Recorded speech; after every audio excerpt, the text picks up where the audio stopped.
Seryoso ha? Nag-work pa rin. Ah, seryoso ba? Hindi ako naipag-wala. Ay, ano nga? Natatawa ka kasi.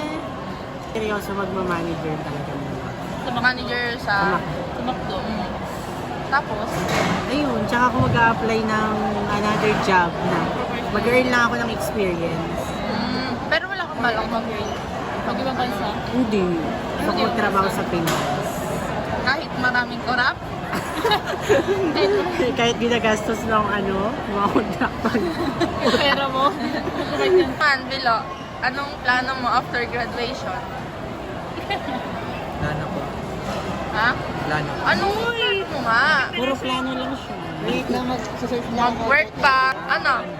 Tatrabaho sa corporator. Then, Ah. about sa finance. Maynila. Ganon. Basta kahit saan. Sa mga bangko. Ah, okay. Accounting. Oh, next. Ikaw na. Huwag ka nang mag-chat GPT. Anong plano? Kung anong plano ko sa buhay. Patay ba naman yan? Hindi ko pa alam talaga. Okay, dalawa na kayo.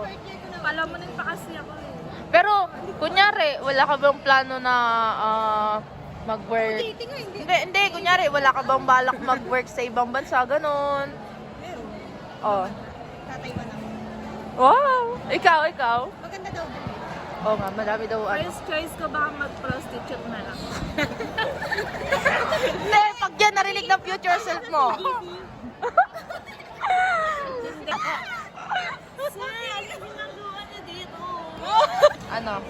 Ano?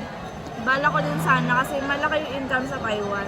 Oh. So may opportunity naman ako doon kung sakali. Kaso, Anong, Taiwan or Canada? anong, wait lang, anong trabaho sa Taiwan?